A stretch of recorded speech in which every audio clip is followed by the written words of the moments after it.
Hello everyone, welcome back to another Tech Tip. My name is Trevor May. I'm the VRF and the Ductless Split Technical Specialist here at Standard Air and Light. On today's Tech Tip, we're going to be going over our new mid-tier high wall unit, which is our 40 MAH high wall style unit. Now, some things that I wanted to go over before actually looking at the product itself physically and seeing what's changed in there, is to make sure that we're aware of some of the product updates that we've had in 2021.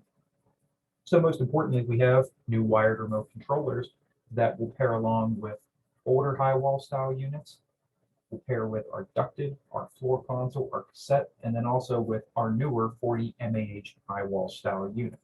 So if we work from left to right, our first wired controller new part number is going to be the KSACN 0601 AAA. This is going to be for the older mid-tier high wall, so for the 40 MAQs. Our current line of entry tier, which is our 40 MHH high wall style units, and then our high tier or infinity model, which is the 40 MPH. The 0601 will be compatible with the MAQ, the MHH, and the MPH high wall only style units. Now in the middle, we have our KSACN 0701 AAA.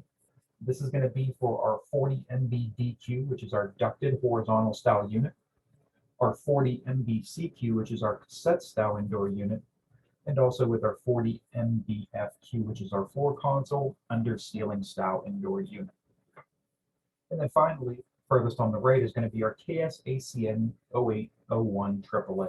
And this is going to be the wired controller that is compatible only with the new mid-tier indoor unit, which is our 40 MAH high wall style indoor unit.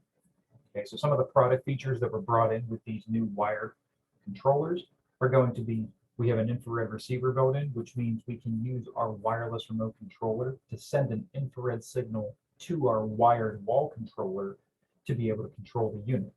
What that means is if you have a ducted style unit, typically a common feature asked, or at least something that was brought to my attention, is can we use the wireless controller with the ducted style unit?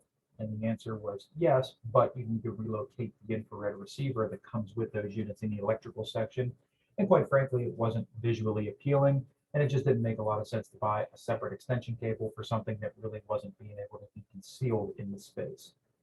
Well, now we can offer a wired controller, which comes standard with those 40 NVDQs, and also functionality through our wireless remote controller, which also comes with that 40 NVDQ ducting unit. We made adjustments to the time format, which is another popular request that I got commonly, which before was only in a 24-hour time format or military time. We now have the option to choose between a 12 or a 24-hour time format. We have updates to our weekly timer or our 7-day programmable schedule just to make it a little bit more user-friendly to set up and configure. And then finally, one of the bigger improvements that have been made to this wired controller would be the following. We now take temperature from the wired controller as the default as soon as it's plugged in.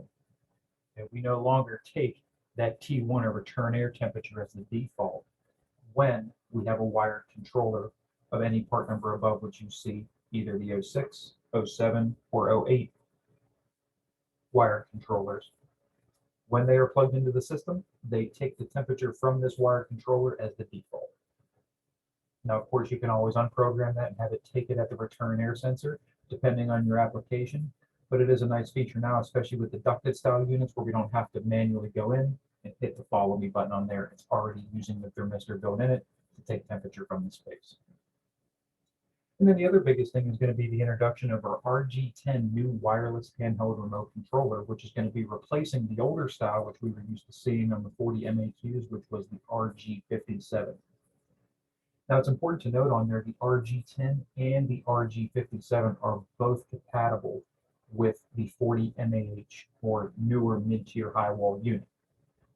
The 40 MAH comes with the RG10 wireless handheld remote controller out of the box, but if you have an older wireless remote controller you want to use to test or just to give to the customer if they lost their remote, that RG57 or the older wireless handheld remote controller will work with this newer style indoor unit. All right, so let's take a look at the 40 MAH high wall unit. So we see on here 115 volt, we have one size available, which is the 12,000 BTU, and that's just basically due to demand. The 9,000 was essentially taken out of the product line just because we weren't selling a lot of it. So as of now, we have 115 volt single phase application only in the 12,000 BTU. Now in the 208, 230, we have our 9, 12, 18, 24, and 36,000 BTU configurations depending on the application that you're dealing with. Just like the 40 MAQ unit, we still have our same available modes. So we have our cool, heat, dry, fan, and auto mode. We still have our timer function, our sleep mode, our louver control. But the nice part now is not only do we have an up and down louver control, we have a left and right louver control for full air movement throughout the space. Okay. We still have our fully modulating fan speed. Okay. But some of the newest features that we have in here is going to be our relative humidity sensor. Okay, so on the older model of the 40 MAQs, we had a feature that was called dry mode, which essentially was a poor man's humidity control without having some form of humidity monitoring via incremental percentages. So which means now we don't have the dry mode, so to speak. I mean, it is available option. However, we have a relative humidity sensor that's going to help focus on that latent load paired with our return air temperature sensor, which is going to help focus on the sensible load so that we're not overcooling as much, and we can also have a much tighter control on a total comfort of that indoor space, both from a sensible and a latent perspective. So that does come built in standard with this unit from the factory. We also have what we call our intelligent eye or an occupancy sensor. So essentially with the occupancy sensor, when it is enabled on the wireless remote controller, it's going to figure out when somebody's in the room and when to kick the unit on and when to kick the unit off. But also please keep in mind when you're applying this, especially in bedroom applications, while the occupancy sensor does sound like a great concept, when you go to bed in the evening and there's no movement in the room, the unit's going to pick up on that. And it's not going to come on, which means it's going to set back the temperature. It's going to get hot in space, which can cause issues for your customer. So you certainly want to take into consideration how that occupancy sensing function works and to make sure that it's going to be appropriate for your application. The other biggest thing that we've added into this unit is going to be the way that it's broken up. So now this entire front panel lifts up like a convertible and has two stands that hold it up.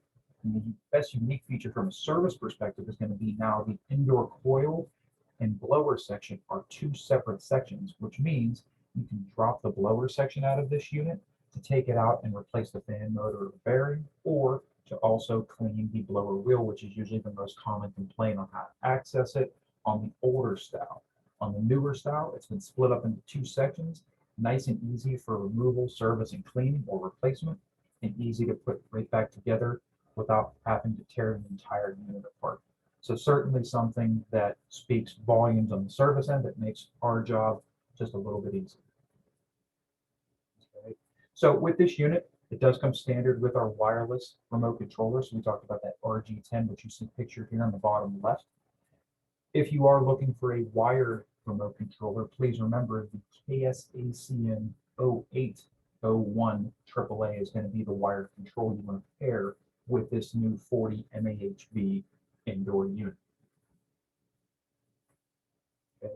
So now that we understand a little bit more about the product, we understand some of the new features that were brought in, some of the control options, let's look at some functional codes and also some updated error codes so that we're all familiar in case something does happen, that we know where to reference for the code and what the code's trying to tell us. So let's look at the functional codes first. And this is certainly something that as service technicians, installation technicians, salesmen, depending on whatever your role is in the company, they're important to know because customers are going to bring questions up to you, whether it's during install or maybe after the fact when they see an operational code and think in fact that it's an error code. So the most common one right off the bat is going to be a DF in the wintertime. That still remains the same, just like we had on our 40 MAQ. So that's going to be for defrost. If you see an SC on the screen, that is for our self-clean function. That self-clean function essentially is trying to remove moisture off of the indoor coil after a cooling cycle to prevent any organic growth or mildew buildup or any funky smell. So when you're in that mode, you're going to see an SC displayed on the screen. If you have a filter cleaning reminder set up on there, you're going to see CL, which is indicate for clean, which is telling you to clean the filter. Okay. And then an active clean, depending on the model, is also going to give you that same CL, which essentially is going through and telling you, hey, we need to clean the filter. There also is a filter replacement reminder, which is a lowercase n, uppercase F, which essentially is going to be the same thing as the CL code on there, and that's all dependent on whether you have an older 40 MAQ, which this NF will show up on, or the newer 40 MAH, which the CL is going to come up on. Okay, you're going to have an FP for freeze protection on there, which essentially means that unit is in a setback for 46 degrees. You have your FC, just like on the 40 MAQ, which is for your forced cooling function. You have your AP display when you're configuring this unit, whether it be on brand new startup or after the fact if the customer wants to add carrier Wi-Fi to their unit. When the unit is ready to essentially send out a signal and hook up to the home's Wi-Fi, you're going to see this AP flashing on the screen. Okay, you're going to see your CP on there, which is for your remote switched off. Your LL on the screen for the remote or the wire controller locked if it's locked. If you have a timer function, you're going to see on or off quickly display on the screen. If you're in eco mode, you're going to see those ECO on the screen. And there's a few other down there, the D1s, D2s, and D3s for certain DR signals. That's something commonly you shouldn't run into if that is something that you are seeing on your screen. It's something that I would recommend you calling in about, but it's usually something that I personally do not run into at all, if ever. Okay. The other important ones to note on here is going to be our FH0D, which says C outdoor unit for the error code information, and also our EH, EC, EL, and PC codes. Typically, they're accompanied by not only the PC, but a 00, a 01.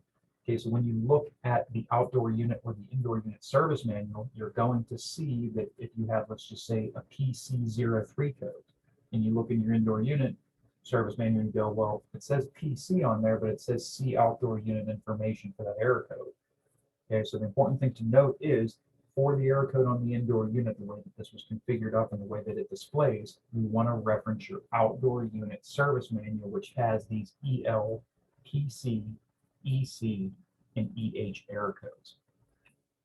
So if we're looking at the outdoor unit service manual, which has now these new indoor unit error codes. So for example, if we had a PC03, we look down on this chart, we say, okay, I have a PC03, I'm on a low pressure protection fault.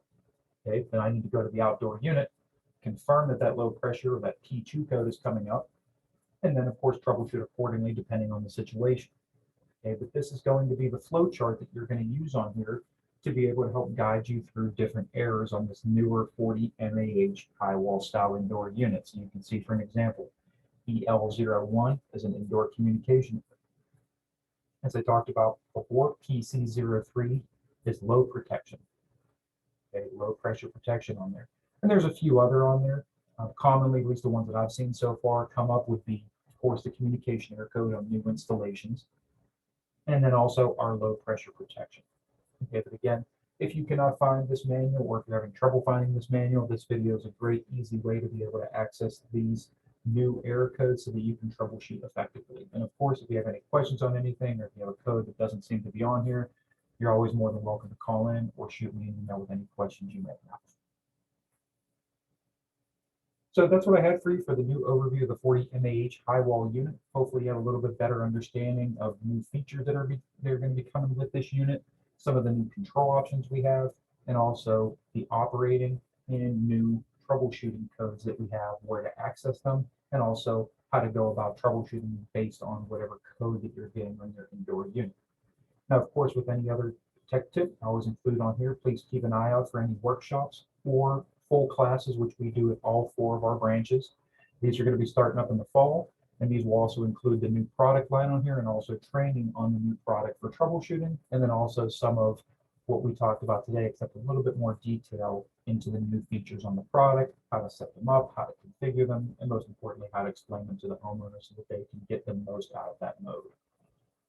And of course, like I state on every tech tip on here, I am your first point of contact for ductless and/or VRF technical support. If for some reason that I am out of office, on vacation, sick, whatever the circumstance may be, and you can't get a hold of me, The three gentlemen you see here in our technical service department are more than happy to help you with any of your VRF or ductless needs. Their direct extensions are listed there. And of course, if you need to speak to a product manager for ductless or VRF, their contact information with numbers, direct extension, and email are listed below. Thank you guys for taking the time out of your day to learn about this new 40 MAH high wall unit. Again, if you have any questions on anything, please feel free to reach out, and look forward to seeing you on the next Tech Tip.